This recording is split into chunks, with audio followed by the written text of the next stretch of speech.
The 13.4-kilometer long Huisrivier Pass lies on the R62 route between two valleys in the Little Karoo, between the towns of Ladysmith in the west and Calitzdorp in the east. This pass is unique in that its geology is unusually unstable, and several pioneering engineering techniques had to be applied to successfully build a safe all-weather pass. The pass, which includes two river crossings, is not particularly steep, where the engineers have managed to limit the steepest gradients to a fairly comfortable 1 in 12. The pass is suitable for all vehicles, with the only natural dangers being those of rockfalls, but the substantial catchwalls appear to have taken care of that. The road carries heavy trucking traffic, and overtaking is sometimes difficult. The late road engineer Dr. Graham Ross was personally involved in surveying the route of the current pass, dating back as far as 1951. In 1807, the original route through the mountains between the two towns was through an adjacent poort to the southwest called Caledoncloof. It was the most direct route to Ladysmith, but the route followed the convoluted course of a river. It was a treacherous route with narrow, almost vertical sandstone cliffs. Over time, the poort became littered with broken wagon wheels and oxen bones. It was given various names between 1810 and 1850, including Welgevonden Kloof, Royalsbos Kloof, and finally the most appropriate name of Verkeerde Kloof. In 1810 it was renamed after the governor, possibly in the hope of getting more funding, but in May 1885 a huge flood all but washed away the level riverbed in the kloof and effectively put an end to all travels through the poort. The same flood completely decimated Meyringspoort further to the east and many other roads in the Cape. The divisional councils of Ladysmith and Calitzdorp joined forces and built a new road through the adjacent Huisrivier following the course of the river. This was opened to the public in 1892. The Huisrivier was not named after any specific house, but it's a Khoi word meaning willow tree. The river originates in the northern regions of the Klein Swartberg and follows through the Seweweekspoort before joining the Gamka River about 2/3 of the way along the pass. The Gamka River in turn is a tributary of the Gourits River, which reaches the Indian Ocean to the west of Mossel Bay.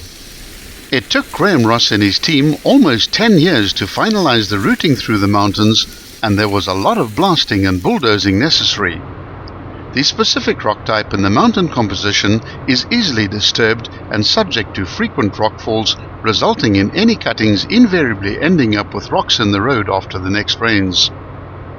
The construction work was dangerous, and there are some harrowing tales of rocks as big as cars rolling down the mountainside, sending the construction team running for their lives.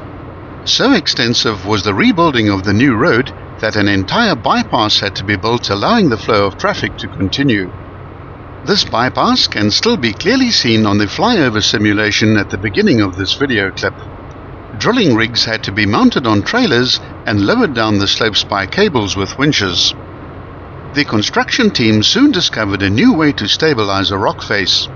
After drilling, they would pump water into the fissures at high pressure. This would loosen and lubricate the clay-like sediment between the rock layers and send tons of rocks and rubble roaring down the mountainside, which would then be bulldozed and used as backfill for the road surface. Once the rocks had fallen, the likelihood of new rockfalls was greatly reduced. To ensure that motorists would be safe from falling rocks, substantial partial retaining concrete walls were erected along the most unstable sections. These retaining walls were left with an opening on the mountainside so that any rocks would end up in the gap and not on the road. The maintenance teams could then keep these gaps clear on a normal routine system.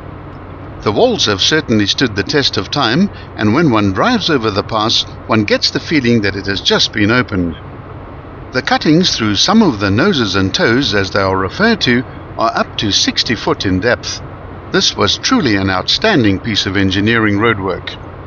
Some of the more unstable sections have been shotcreted, which is similar to what they do when they gun out a swimming pool.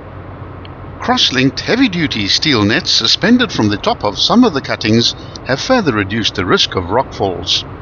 This technique has also been extensively utilized on Chapman's Peak Drive in Cape Town. Not only did the engineers build an attractive and safe road, but they also provided numerous view sites for both east and westbound traffic, where you can stop and enjoy the beautiful mountains and valleys.